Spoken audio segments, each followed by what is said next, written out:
Hi, welcome back to the lands of Lord of the Rings, with Lord of the Rings strategy battle game. I'm your host, Roman Daisel. Today we're going to be looking at Elfhelm's defense of the Fords of Isen during the second battle of the Fords of Isen. Now, in the first battle of the Fords of Isen, Elfhelm arrived just in the nick of time as the eastern bank was held by Isengard troops and Theodred had just fallen. Grimbold was fighting the Isengarders for Theodred's body, and Elfhelm came and rescued Grimbold. Now, because there was no coherent command structure, as Elfhelm commanded only the Eddorest troops, and Grimbold commanded the men from the Westfold, Erkenbrand was the de facto commander of the Westfold now that Theodred died. It was a little bit of a confusion in the command structure, but Grimbold and Elfhelm were friends, but they had different philosophies. Grimbold, he ultimately decided to hold the fords, which was, even though he inflicted much damage, he lost that battle and was forced to withdraw. But Elfhelm was a little different. Elfhelm held that the fords were no longer important, but rather a snare to entrap men better placed elsewhere, since Saruman could clearly send forces down either side of the Isen as suited his purpose, and his immediate purpose would undoubtedly be to overrun the Westfold and invest the Hornburg, which is Helm's Deep. Now, the army that would go from Isengard would have to go down the east side of the Isen. That way, over rougher ground without roads, their approach would be slower, and they would not have to force the passage of the fords. Elfhelm therefore advised that the fords should be abandoned, all available men on foot should be assembled on the east side, and placed in a position to hold up the advance of the enemy. Now, there is a long line of rising ground running from west to east, some few miles north of the fords. But the cavalry should be withdrawn eastward to a point from which, when the advancing enemy was engaged with the defense, a charge with the greatest impact could be delivered on their flank and drive them into the river. Let the Isen be their snare and not ours. That's what he quoted. But Grimbold was not willing to abandon the forts on the west bank of the Isen. Divided councils, and nothing was done. Elfhelm's advice was probably more sound.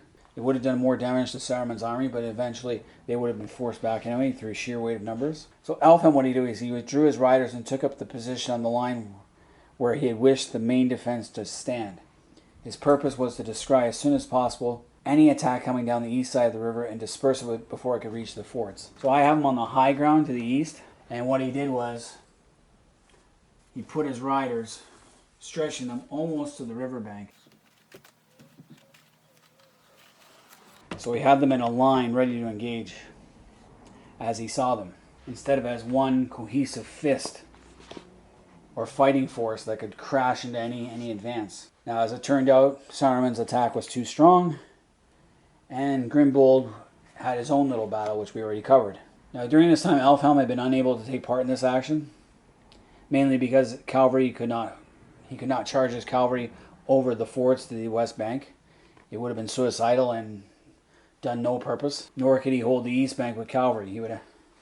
Cavalry need room to maneuver and charge. So in the dusk, he withdrew his companies and retired towards Grimbold's camp, sending his men in groups at some distance for him to act as a screen from attack from north and east. So he was screening Grimbold's army, because from southwards they expected no evil. And he sent errand riders at once to Erkenbrand and Eddorest to tell them.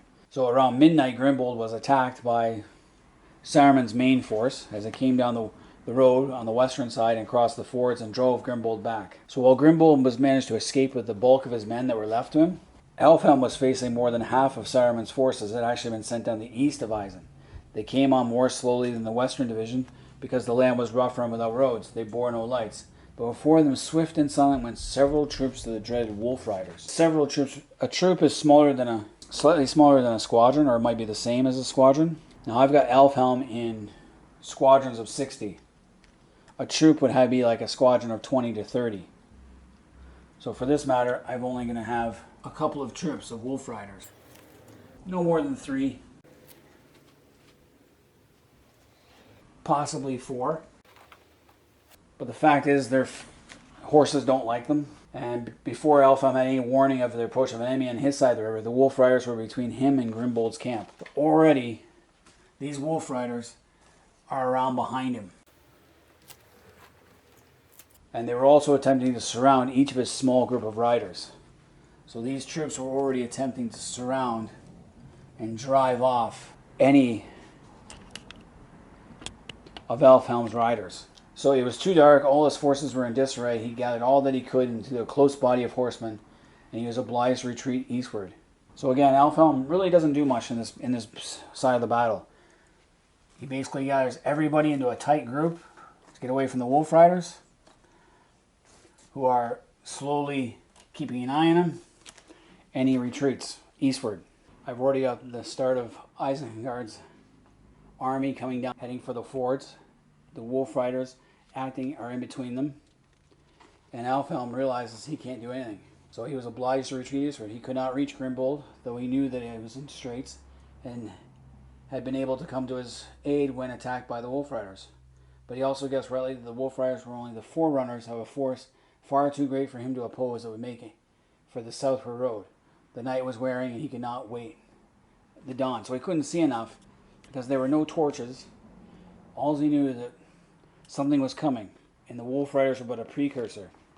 Already he had been skirmishing with wolf riders, and all the Elfhelm could do was keep retreating eastward. Wolf riders would have kept an eye on him until the morning, and then they would have slunk away. So that was what Elfhelm was doing while Grimbold's action. Explains why so many Rohirrim from that battle survived, and Gandalf was able to meet up with them, find them, and meet up with them using Shadowfax. So the greater part of the Rohirrim army was saved from disaster and lived to fight another day at Helm's Deep. So that's Elfhelm's defense. Not as exciting as Grimbold's. As far as strategy battle game goes, you could have this scenario using this kind of system with this many riders, this many wolves, and have the wolf riders try and pick off any scattered troops, make attacks. And you could decide if you want to be a hero and use the Rohirrim to attack Saruman's main force as it comes down the line. Try and see what damage you could do. But in the end, it would be a failure because there would be a massive force coming and not enough riders. But you could definitely do this. This would be like where the Warg Attack box set comes in. I don't have the Warg Attack box set. I think that's where Peter Jackson, those guys, got the inspiration for the whole Warg Attack scene in the Two Towers, where Aragorn falls off a cliff, was Elfhelm's defensive fords of Isen. That's the only thing that makes sense where they got the idea from in Unfinished Tales. So it's something that can be tried, and we'll see what happens when we get to the Helm's Deep part. Until next time, this has been Roman Daysel. I'm out of here.